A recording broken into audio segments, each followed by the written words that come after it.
You have some narrative in your mind that is so negative that when you look in the mirror, you see somebody worth trashing. You see what's wrong. You pick apart your appearance. And I want to reverse that, because here's the deal about self-confidence. Self-confidence begins with you.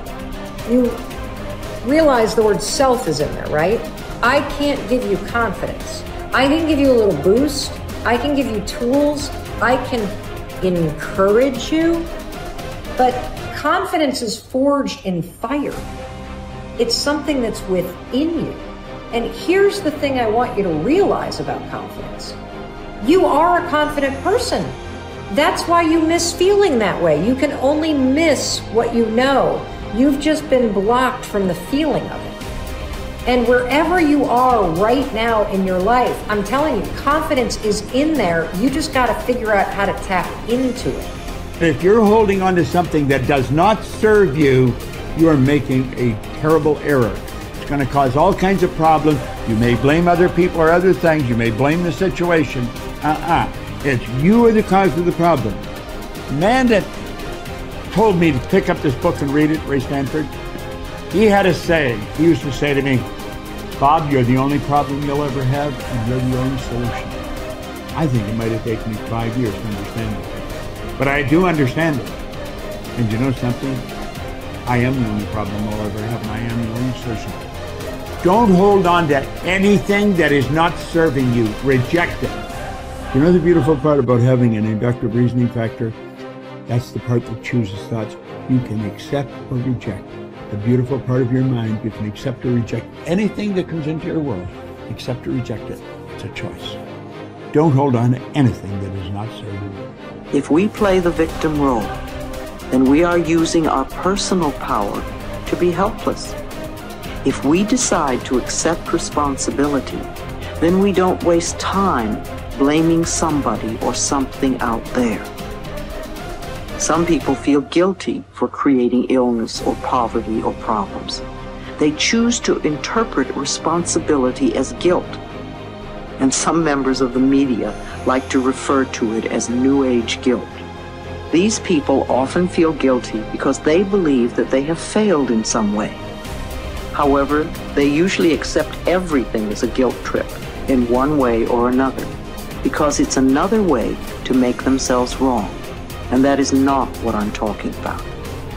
If we can use our problems and illnesses as opportunities to think about how we can change our lives, we have power.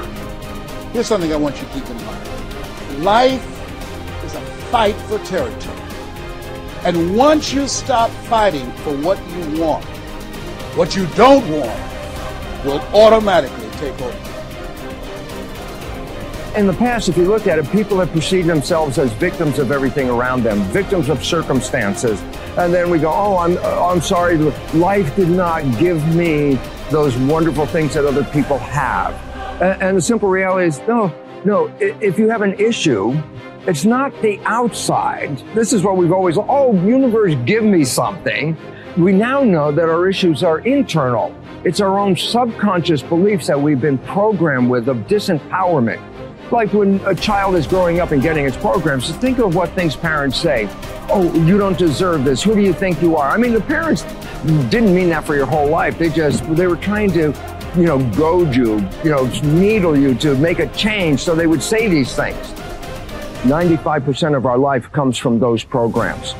So if you have disempowering beliefs about who you think you are, because you got them from other people, that's how you know who you are. These disempowering beliefs play 95% of the day in an average person's life. So I say, yeah, well, my wishes and desires, I want success, I want great relationships, I want all these wonderful things, I want health. I go, well, that's conscious mind, because conscious mind's creative. But as science reveals, only 5% of the day are we operating from our own personal wishes and desires. 95% of the day we operate from the programs that we got in the first 7 years. And if those programs, which psychologists have told us 70% are negative and disempowering and self-sabotaging, I say, good, apply these 95% of the day in your life. And you realize why your life is a struggle. It's not a struggle because the universe is not providing. It's a struggle because your own consciousness is not accepting.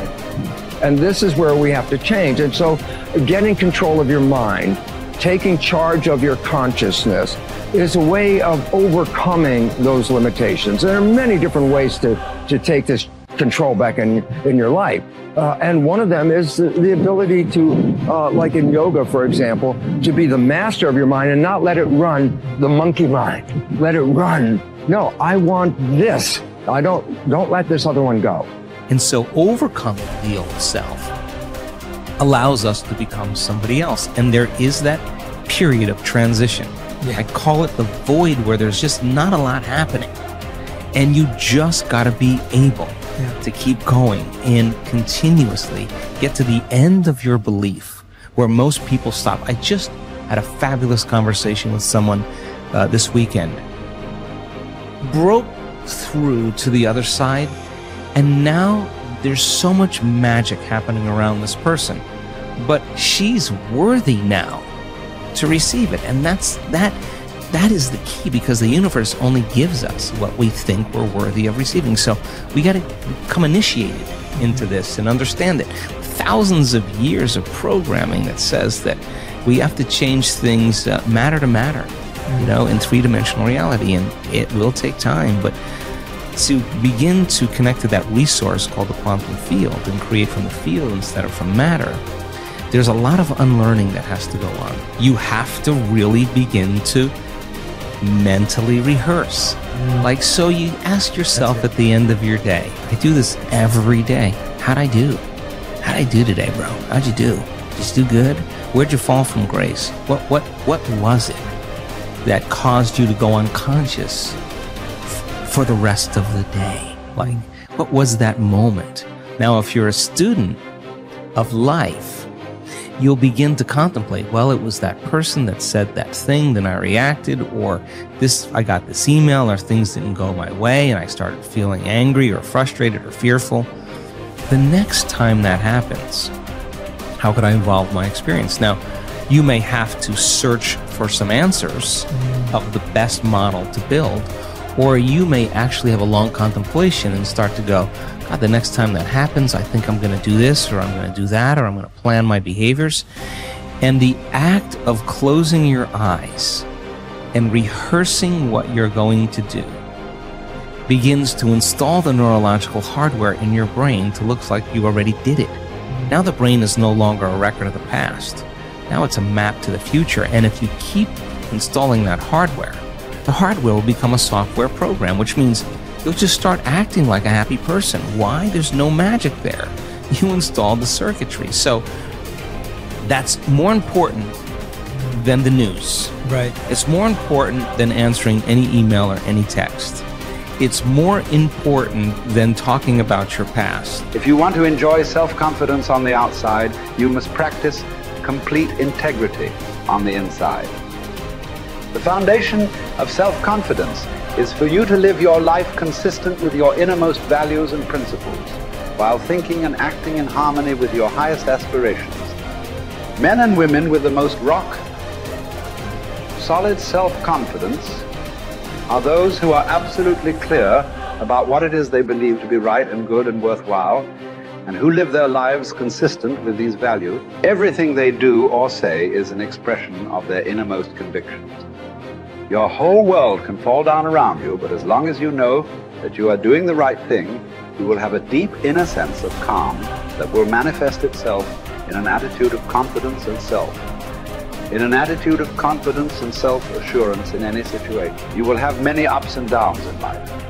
But what is most important is that you remain true to yourself. Your true values are only expressed in your actions, in what you do. You can tell what you truly believe by observing what you do in any situation in which you have to make a choice, especially when you are under stress and pulled in two directions at once, with opposing demands or responsibilities. This is when your true values are revealed. The action that you take in any given situation will tell you which of your values is uppermost or whether you have any values at all. It is not what you say, hope, wish, or intend, but only what you do that counts. Your choices of the actions you take tell you unerringly who you really are. You can develop within yourself a superb set of values by acting as though you already had those values. You can develop integrity and courage and compassion and confidence by behaving as though you already had these qualities. The more you act the part, especially when you demonstrate these qualities under stress or when you feel like doing or saying something else, the more rapidly these qualities become a permanent part of your mental makeup. The more you practice good values, the more rapidly you become a truly superior person. The keys to developing the unshakable self-confidence that will make everything else possible for you are self-control, self-mastery, and self-discipline. Self-confidence can come directly by behaving in a self-confident manner, but more often it comes indirectly by doing and saying the things and practicing the behaviors that lead to self-confidence. The most important self-development behavior is living consistently with your highest values at every opportunity